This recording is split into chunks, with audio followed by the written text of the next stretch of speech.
Today, over 1 billion children in the world live in poverty. At Help Heal Humanity, our goal is to connect children in need with people like you who want to make a difference. Our student sponsorship program helps provide children with the necessities for a healthy and successful start to life. When you sponsor a student, you're not only giving them the gift of education, you're giving them the best chance for a brighter future. 100% of your donation supports the tuition fees, uniforms, textbook, and school supplies needed to thrive in a safe and healthy learning environment. Sponsor a student now and be the catalyst for their brighter future.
My body becomes like a cement. Oh my God. That was the better one. Okay. Oh my God.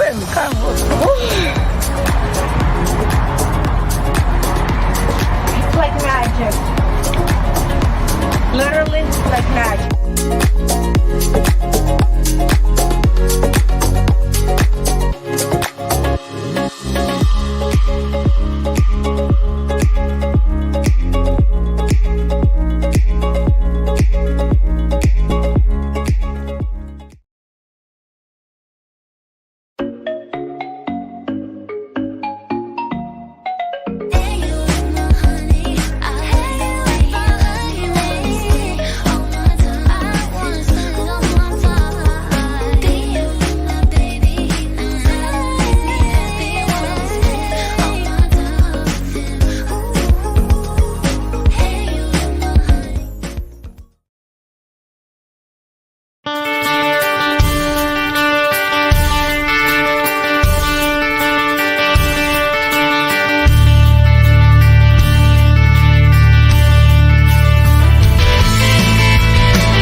Good morning, Miss Barbara. How are you doing this morning?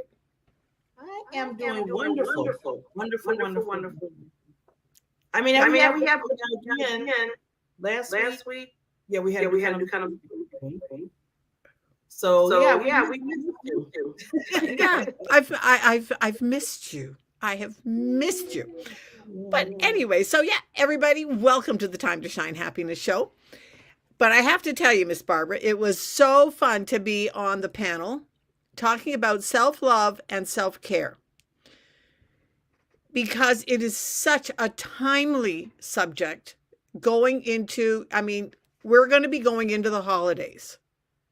You know, it doesn't matter what holiday we're going into. When you're facing a holiday season, whether it's spring or fall, Christmas, holiday seasons, that brings out so much of the stress of trying to deal with whether it's physical, mental, emotional, family. It doesn't matter. For me, one of my holiday seasons is June because I have so many birthdays. Okay. So you know what? That's a time for me that it's like, oh yeah, this is all these birthdays. It's expensive. It's an expense. It's it's parties. It's extra food in my case. Temptation. Absolutely. The thing is that so being on that, talking about self-love and self-care, and then it led into, I believe it was yesterday, I was listening to a reading of a letter from Abraham Lincoln, and he was asked what he was going to do to heal the country, and he said, well, I start every day with forgiveness, which is absolutely so much a part of self-love and self-care. And it just tied the two things together because so many people have not lost sight of, but it's just a different feeling towards forgiveness.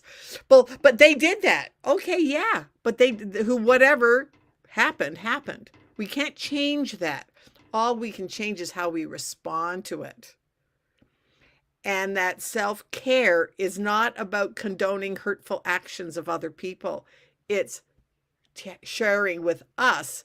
The physical things. It can lower our blood pressure. It can reduce our heart rate. It can enhance our immune system. These are all things for us. Has nothing to do with the other person. And I can remember one time a friend of mine and I, and we had a conversation, and then I was just kind of stewing in my little stewing, and I was just stewing a little bit more in my stewing, and she was just prattling on, and I went, she doesn't even realize that she hurt my feelings. And how often do we do that? So it's kind of like, practicing forgiveness it's like we have to do it as a kindness to ourselves and to others. And it just contributes to your overall feeling of well-being, of being happy. And that's what this show is about. Mm-hmm. And that's what our guest Vera, she's going to be talking about, that self-transformation, things like that. So what are your thoughts on it? No, I was listening to you when you were talking about how you were stewing. It reminds me of, I've been there many times where I'm just like, in myself, all just like, really? They said this, they offended me, they blah, blah, blah, blah. And then it's like,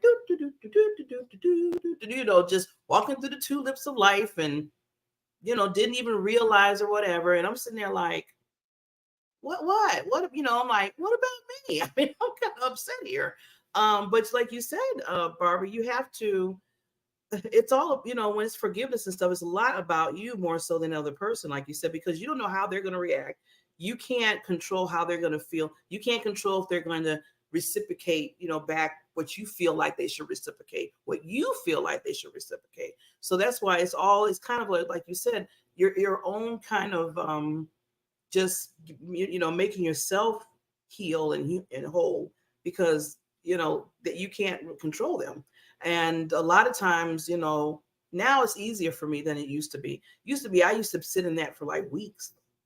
I mean, weeks and months, just upset. And then, and you, like you said, your physical, mental, everything starts to really just crash down because you're holding that and it's just consuming you. Right. But now it's like, I might, now I might go a day, maybe a day, depending on what it is. But I always remind myself, okay, Barbara, they're doing what they're doing. They're not thinking about it. What are you doing? How is this reacting in your body? How is this going to really come out in a bad way, health-wise and everything else? I start talking to myself with that. That's, I got to let this thing go. I just have to let it go. Yeah. I remember one time it was when I was in restaurant management, fine dining restaurant. I mean, I wore a tux, fine dining restaurant. And I remember one day I went into one of the other dining rooms that was closed, and I can literally see myself that I was shaking. I was so angry, so mad. And I could feel the tension in every cell in my body. My stomach was clenched. I was tight across my chest. I remember that feeling. Do I remember what caused it? No clue. No clue. So the thing that happened, I have no clue. But I can remember that feeling. And that is and when you feel that feeling, you're reliving that, even though you don't remember what caused it. And even that at right moment, you'll notice my hands were, I could feel it again. How silly is that? Really, Barbara, for me, how silly is that? That I can see where I was standing. I can see exactly where, I know I was wearing a tux, but I could see where I was. And how silly is that to bring back that memory from probably 30 years ago? And I can still see me and feel it. Wow. And yet I have no idea, it's not in my memory of what caused it. And yet I can still remember it. And so that's why it's like, and now I can just laugh about it. Oh, brother, even just right now, I can laugh about it and go, yeah, right, I remember that. But it was just a memory. Because it was that split second where I was like, oh, and because we're just talking about it. Mm-hmm. But so often people do that same thing. Yes. And they're remembering, and well, he said this and she said that, and this is what I'm going to say. And it wakes you up in the middle of the night. And for me, like 30 years later, I can still remember where I was, what I was doing, don't remember why. So, which is probably a good thing. But that's, and how often do we do that? And so it wrecks us. Has nothing to do with the other person. So I thought I'd share just a couple of tips of how to get rid of that. And I have done this. I don't share with you, the audience, anything that I have not done or do myself. Because this is, I have to practice what I preach. One day I was so angry, have no clue why. It's now gone from me, no clue why. But a friend of mine said, Barb, you need to get that out of your body. You have got to do something to get it out of your body. And I was like, I'm so bad. She says, Barb, you got to get it out of your body. So write it down. I went, okay. So I got out a pad of paper, started writing it down. Everything that I was feeling, why I was feeling it, what was happening, all of that stuff. I was so mad, it ripped the paper. And I think I've shared this story before. However, but it bears repeating again. That's how angry I was. It literally ripped the paper. And when I went back to it afterwards, I couldn't even read it. It was gibberish. But it was the act of getting it out of your body when you are so upset or so sad or so traumatized. Like that's a friend of mine, she was a witness to a traumatic experience at her job. Traumatic experience. And I can remember afterwards saying to her, you know what, G, have you written down what happened? She said, no. I said, well, you need to, because otherwise it's going to come back to haunt you. And I had asked her, I said, I'm a life coach, and would you be open to a bit of coaching? You have been through this traumatic experience. And she went, oh, she said, okay. And she's okay. But she did it to get all of those emotions out of your body. It is so powerful. It's a powerful way to get the feelings out and to seek closure. How often everybody talks about, after the death of a loved one or whatever, seek closure. Yeah, well, sometimes you have to do that with yourself, because one of the things is it takes two to have an argument, or it takes two to have a trauma. There has to be, so how you respond to it. So one of the things for me is it takes two to have an argument. And sometimes I have to say to myself, well, yeah, Barbara, you're arguing with yourself. Why are you having this argument with yourself? That, oh, I should have done that. Oh, I should have done this. Oh, why didn't I do that? What's wrong with you that you didn't do that? Oh, for heaven's sakes, Barbara, you didn't do it. Let it go. It takes two to have an argument. Like I always say, it takes two to tango. Takes two to tango. And I'm glad you brought the fact about to the point of arguing with yourself. How many times, like you said, we go back and forth with ourselves. I should have did this. Oh, I didn't do that. I didn't have enough time. Oh, why did I miss that? Oh, and the snowball effect just keeps going on and on and on. And then you're saying, then all of a sudden, I get, one time I was doing that so much, I just got exhausted. I feel like, you know how you see people just turn it around in this circle, all of a sudden you're like, oh. And that's what I felt like. I was like, why am I putting myself through all of this? I did this. I did this. But it takes some time to say that too. Most of the time, I think we all are privy to the point of always trying to find something or someone to blame for the actions that maybe you are going through. Something or someone, or some kind of, issue that might have happened. And well, that's the reason why, because, the girl that stepped on my foot when I was 12, that's why I'm still upset right now today. And I'm 50-some years old. or somebody, some loudmouth in the car was like, move it. And he just messed up my whole month. I mean, you just find things. I'm just reaching here to say why you feel or what you're going through. And you got to tell yourself, like, wait a minute, stop. Let's stop the madness here. And that's where I go into, you can always have peace. And some people like debate with me with this sometimes. And they say, Barbara, no, because things happen. And, in your life, you never know what's going to happen. You get depressed. I said, I get all that, but you can control what you let in, even yourself. So if somebody's going to be going off on you, getting upset at you, I'm just going to put it out there. You can, that's at that point, you can make a decision. Am I going to let their energy come into my world and destroy what I'm feeling right now, the happiness and the joy and everything, or the peace? Or I'm just going to let them just right on in and just clutter everything. So it's up to you to do that. Even when it comes to things like, real hard things like a death in the family or whatever, you have to make that choice. I'm not saying don't, go through the cycle of healing with death and everything, because we all done that, especially if we lost a loved one that's really, really close, loved one, family or friend. But then you have to decide somewhere down the line, how long is that going to go? That's like for me, after David passed away, I know exactly where I was sitting the moment I woke up. We all go through a fog, and sometimes the fog lasts a day, sometimes it lasts a year. For me, it was a little over a year, maybe not quite a year. And then all of a sudden it was like, okay, David has died. I have not. And this was like, oh my stars, Barbara, he has died. You haven't. So what are you going to do for the rest of your life?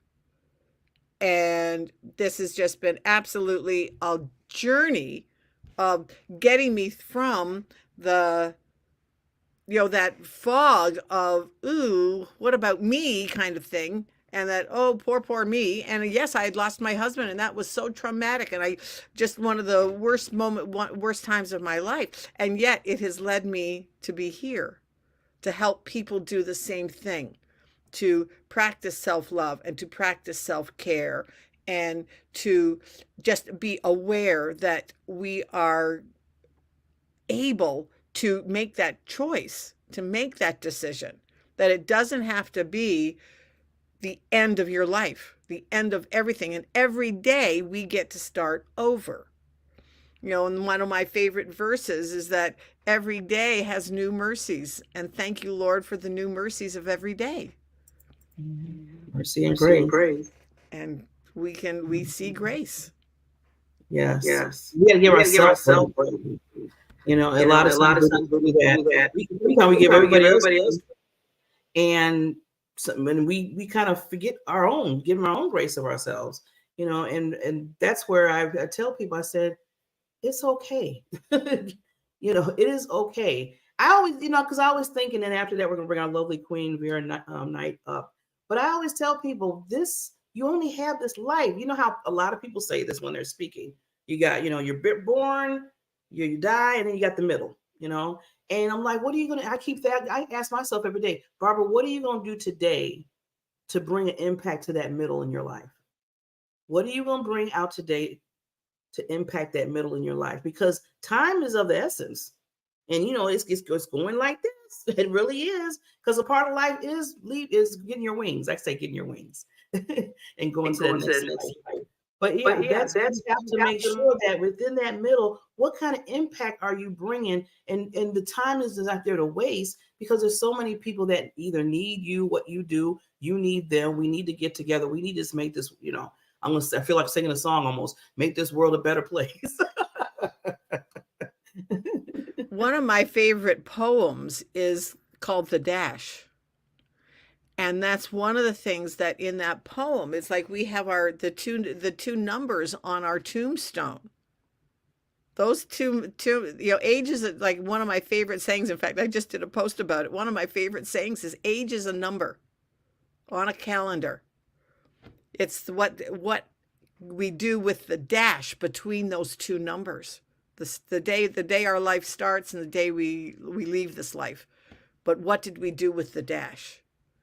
And that is, I think, the most telling part of our lives, but it's also where forgiveness starts too. I think that's one of the biggest things is forgive yourself for all of the past mistakes, the past regrets, I shoulda, coulda, wouldas. Quit it. Let them go. And then go on. Because then you will learn and you will grow and you will then be able to commit to making positive changes in your life. Because if you hold on to that negative emotion, and unforgiveness is a negative emotion. And if you hold on to that negative emotion, you can't possibly go forward. It's like trying to drive a car with one foot on the gas and one foot on the brake. Well, guess what? You're not going to go anywhere. And you wonder why. And so many of us, and been there, done that, wonder why you're stuck. Well, okay, what am I not letting go of? And chances are it's something that happened years ago, or from when you were a kid. From when you were a kid. I told you about Nancy when I was 12, stepped on my foot. We were in recess, and she just like, she did. I know she did it on purpose. I don't know. It's funny, kids, when you're growing up, they just do things just to irritate each other. I think it's part of the plan of life. I already just said it in my head. All of a sudden, I said, maybe that's there to make us stronger, make us, just kind of just move and say, okay, I got to live this life, because there's going to be people coming all different places everywhere. And it's so true. It starts when you're young, and when you get older, it's just a different phase of it, because now you're older and everybody else is older. So you still got to, whittle through that life and whatever. But yeah, I laugh at this because I think about that. And you would think that we would learn and outgrow it, and yet things still happen. It's like one of my favorite things that I talk about once in a while is the Hatfields and the McCoys. That feud is still going on in some parts of the country, and they have no idea what started it. Isn't that sad? And yet there's still this feud going on between two families. Oh yeah, let it go, people. And most of the time it's really small that people don't even understand what it was, and it's been going on for centuries. So that is, when it gets to that point, it's like, really, what are we doing here? So with that, you want to introduce Vera, and then we're going to have bring her up? I would love to. Okay, well, Vera and I are in another group together, and we just were kindred spirits. That we had our first conversation together, and it was like we had known each other forever. And so that when you have that connection of just, that's when you have part of your own tribe. When you have that connection where you sort of think alike, you practically talk alike, and yet you're saying the same things. You might be saying them slightly different, but everybody has their own tribe. And so Vera and I, we realized that we're in the same tribe. We might talk about different things, but we're in the same tribe because we want to make happiness and joy and wellness and well-being part of the thing that makes the world go around. And that is, and just when you meet people like that, you have to celebrate them. And that's why the first thing I said was, oh, Vera, I need to have you on the show. And so, yeah, absolutely. So I am so glad that she's here. And we're gonna on after this clip, but I love how you said we have to celebrate them, and you're so right. We need to celebrate each other more and more. So I'm glad that Queen Vera is going to be coming on, and she will be with us right after this sponsor.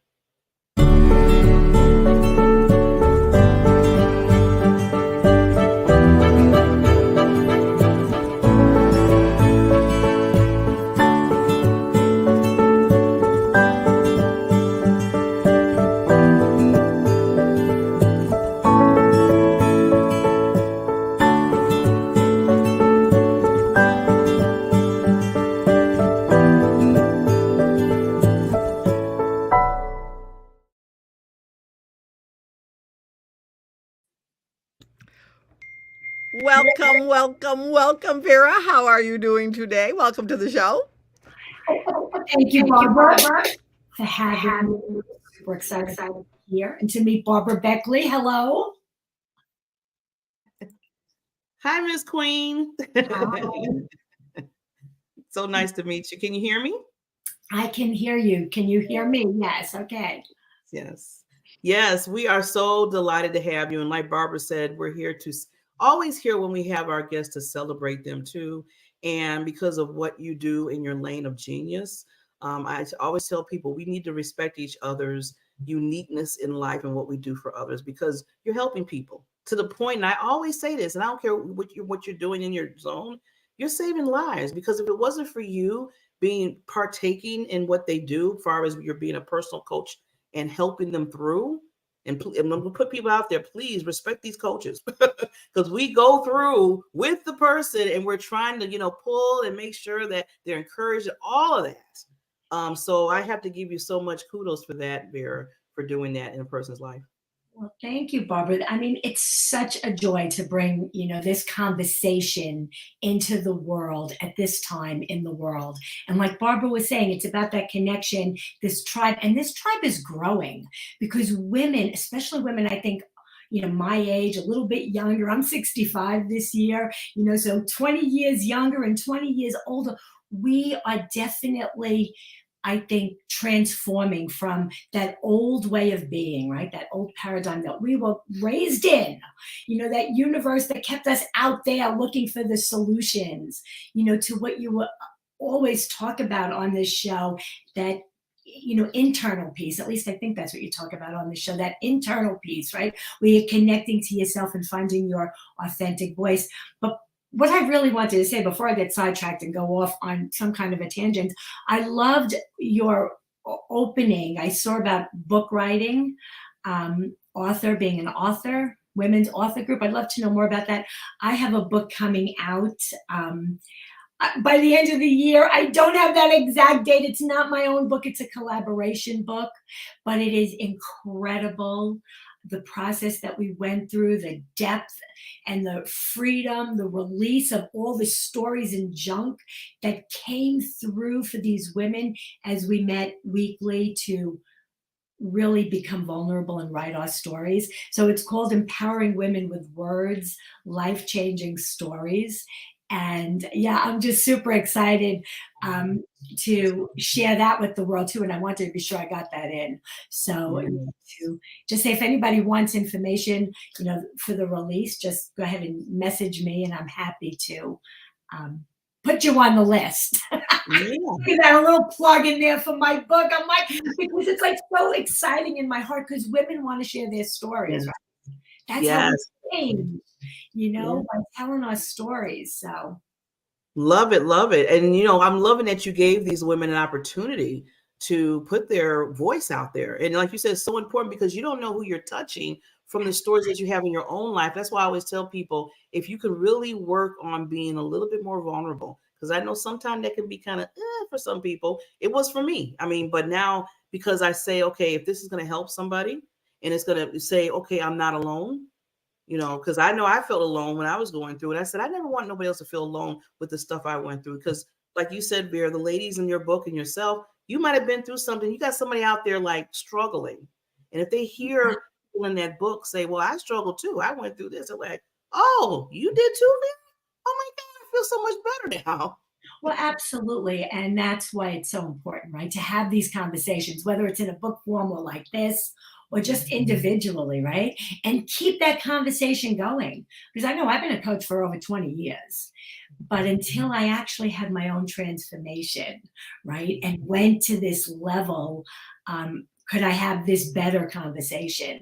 And I think that's what's happening in the world with all of us, right? We're having these better conversations because we're not embarrassed to be vulnerable anymore. Yeah, it's so good. So one of my things that I say quite often is that if you have experienced it, if you have lived through it, if you have healed from it and come out on the other side of it, then you must share it, because you don't know where someone else is either going into it.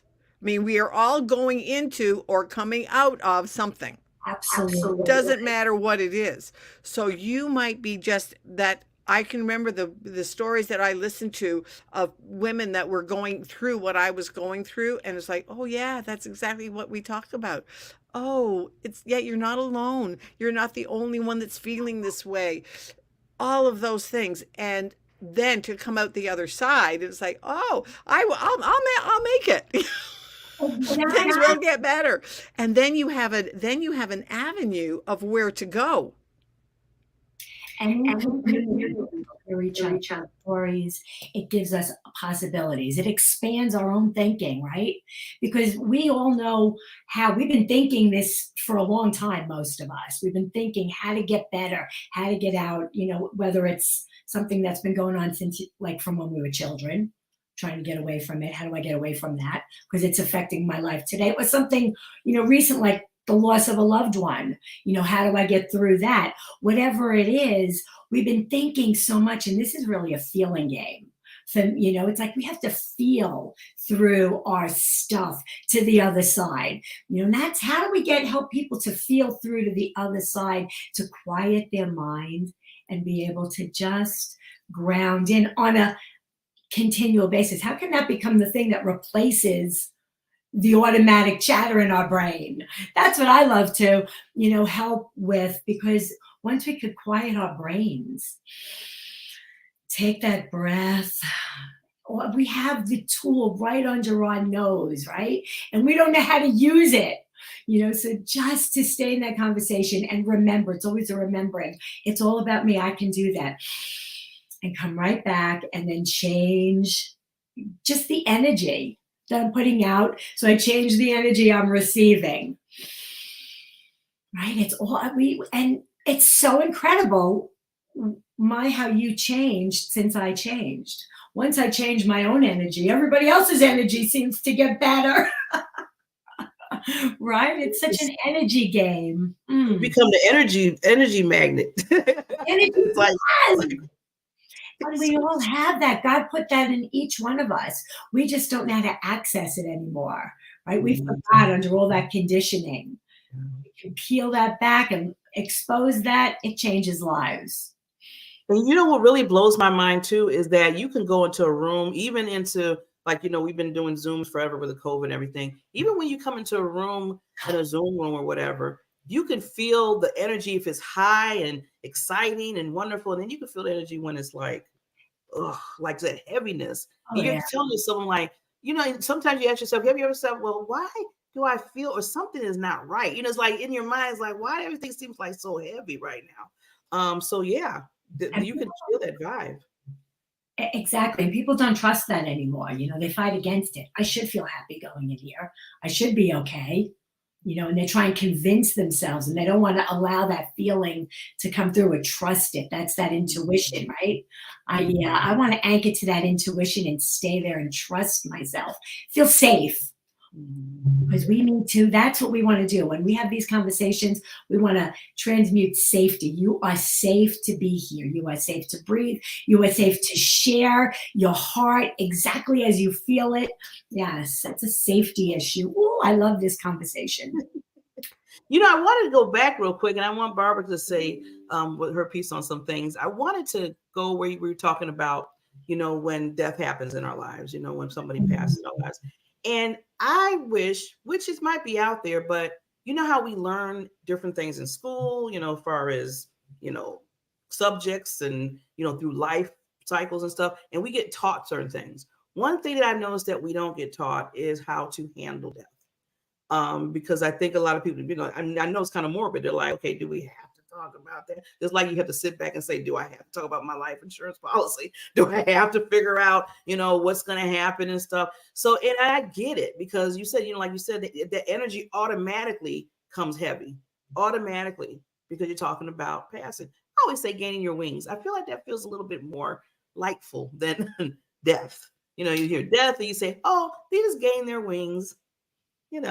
I do that. And they're like, oh, that's so sweet, Bar, because I'm trying to give it a little bit more, live and flavor than just talking about, okay, they just passed away. So I feel like we need to teach people more how to maneuver in that and say, okay, yeah, we're going to have the heavy at the beginning, because it is hard, because especially, like I said earlier, somebody that you lost, somebody close, but you can live after that.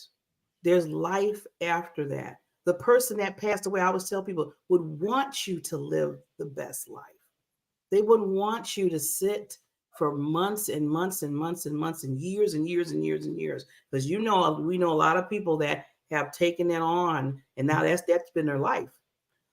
So Vera, I was just going to ask, with you talking to people and you being a personal coach, I know you probably had to touch on that somewhere. It's I didn't know we were going to talk about this, but I was just talking to my husband about it yesterday. I was sharing with him, my brother, my parents, and both of my parents died within a few months of each other 30 years ago. And when I went through my own personal transformation, I just released them. I kept them here for 30 years with me. And when I freed them, I felt the energy release from my life. And it was like that dark cloud went away. It was a powerful experience. Wow, that's deep. Writing this book that I wrote, I learned from the connections with those women that had these profound experiences in death and handled it so much different than I did, where I locked it down, where they went through one woman lost her son and she went through a ceremony with him. She washed him, she stayed with him, like things that I learned that you could do in death that will, I think, help you through that process so much easier than people that don't have that conversation and know that there are other ways to be. Not after the fact, like that we get to release ourselves and they want us to be happy, like you were saying, but to actually honor the death experience with and be okay with it in that regard, not like to fear it, but just to participate in it. I wish I could explain the feeling that I got when I learned that there were other ways to handle someone when you're with them in the passing. It's such a sacred experience. And I think that's a conversation that people should be having. Yeah. And then I'm glad you mentioned, I just want to take from that because there's other stuff we're going to talk about, but I'm glad you mentioned it. I'm glad you walked us through that, Vera, because a lot of people don't know that. I didn't know that. And I feel like when you see, like Barbara always says, you don't know what you don't know, but when you do, you kind of say, okay, I can do better in this area. I can help other people deal with that particular situation. So I like how you said, just walking through it, how you were talking about, and just, experiencing that death in a certain way to relieve yourself at the same time and have that transformation, because it is a transformation. You're going through another transformation in life. Yeah. There are other ways to do it besides just the one that we know in our own little tunnel vision box, is what I'm really saying. right? Yeah. Because we're just grabbing a hold of what we think it is. What Because we like I said before, nobody's telling us like you or anybody else that really can get deep into it. So we're just handling it the way everybody else handle it. Just like, if I look at somebody else and they didn't tell me, I'm like, well, they handled it that way. Well, let me handle it the same way they did because I don't know. I don't know. So now it's almost like the next person who dies, I'm going to be like, oh my God, I have a whole different person. Who's going next? No, just kidding. Who's going next? Because I'm going to be better at it. Knowledge is powerful. Even in something like that. Yeah, like I know when David passed away, I mean, I went, everybody told me go to some support groups. Oh, I hated it. It was like, I can't stay here. David has died. I have not. I can't stay in that mindset. Something's got to give because it was just, I was crying all the time, which we need to cry. Absolutely. We need to grieve. However, you get to the point where you have to stop grieving. And some people never do. Like Vera, I loved that you said that you had that grief in for 30 years. And I know women that are still in the grief and after they lost their husbands 50 years ago because they've never moved on. And it affects everything. Everything. Because they're not them. They are still identifying as being a widow. And I remember the day that this is a funny thing. I changed my status on Facebook from widow to single. And that was a step for me. I'm not identifying as being a widow anymore. I am now single. Because how am I ever going to find a new whoever God has for me if I'm not open to it? I'm going to allow a new relationship to come into my life, but if I'm still stuck in the old one, and that applies to this, and we're not talking just about death here. We're talking about anything. Mm-hmm. If you are still stuck in something that happened months ago, years ago, decades ago, we need to get past it. Forgive it. Let the light in. And that's what this conversation is about. Let the light in. Let the light into your life. To be you. To be the best version of you. To shine. I love what Barbara says. Let your light shine. You're a diamond. Let your light shine. So yeah, so important. So important. And I always tell people, and I know Vera has something to say. I see her eagerly saying it because I can hear some things in her head going. But I tell people, just don't shine. Some people like, okay, I don't like diamonds. Well, just be whatever gem that you want, but whatever you are, shine, be that lighthouse of the world, as I said. Because some people did come to me and say, Barbara, you're always talking about shine like a diamond, but I don't really like diamonds too much. I said, you know what? They're pearl. Get an emerald. Whatever. Shine, but be your unique self and shine because it's so important. So Vera, I know you have some things to.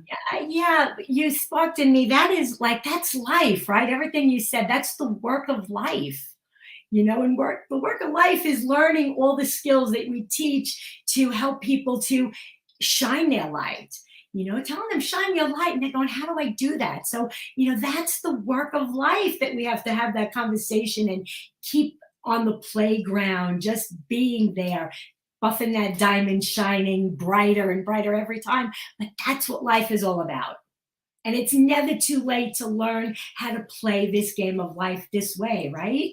That's what we're talking about. It's like so good because people don't know that they can do that. And when we just show them there is a better way, and my way might not be your way, but it's absolutely the game that you get to play. You get to design it.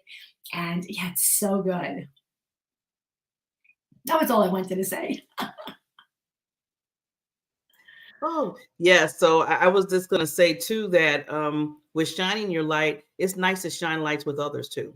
So, me and Barbara, just real quickly, how we got together, it's been, 4 years? It's been probably longer. That I just decided at the time, one opportunity I wanted to give people is to have their own show, is to be able to have their own and brand and just, put yourselves out there and be visible. Well, me and Barbara came together, and I just told her, and the first thing she told, first thing she told, she's like, I said, yeah, Barbara, you could have your own show and you could do your thing and people could see your light shining. And, I was going on and on and on. And then she's like, well, okay, that's nice and thank you for opportunity, Barbara, but I want to have somebody else. It just want me to be me. I want to have, like a co-host type of thing. And I was like, oh, and then she asked me. And it was funny because way at the beginning, I wanted her to have her thing. So I said, I'm going to slowly deck out. She didn't know that, but I was going to slowly let her shine and keep moving back and say, okay, eventually she's going to notice I'm not a co-host anymore. Some kind of way I'm going to figure that out. And then the bug hit me. I was like, I don't want to leave. So we've been doing it for 4.5 years. So that's just an opportunity, an example of shine your light with others and how more powerful it is too. Because, think about it, 3 of us together like this. Look at how the light is so much brighter. It's just brightens the room up even more in the world. And it's so funny when Barb first told me that, and I said, you were going to leave me? She says, yeah, I had every intention of leaving you. She said, but now I'm not, because I like doing this. And I went, yeah, because, and that's when, I think that's when we became the BBs, that we're the BBs. And it just became such a joy to know that we had similar, not the same, but similar. And that's the key. You don't have to try to copy anyone else. Be you. Because I love what Vera's thing said. You're the CEO of self. That is absolutely the truth. And you know what? Every CEO of every company, every CEO has a board of directors, has other CEOs that he or she collaborates with. All of those things are so important. And that's what this show is about, bringing together people who are of mutual mind and how we can all make the world a better place by bringing our lights out, bringing out those, not the fancy things, but just the simple things that you can do on a daily basis. Like one of the things that I share with my clients is the GRAB program. Okay, start your day with GRAB. Grab your day. Start with gratitude. Then start with reflection. Then continue with reflection. Then what are your affirmations that are going to keep you going? And then boost your body. Just do a little movement. Just start your day with GRAB. So we all know I'll start with them. Hey, just write down 3 things that you're grateful for. When you're going to talk about just just reflection, just where are you right now? Where are you today? And where do you want to be today? And you choose. You get to choose. Do you want to be happy at the end of the day? Or are you going to let your day determine how you're feeling? I can choose to be happy. And on any given moment, we have that choice because we have the power. We have our next breath. And in our next breath, we can choose. So, yeah, so that's grab your day. And grab each and every one of us if you need help grabbing your day, reach out to us. We would love to chat with you. We're here. Yeah. Amen.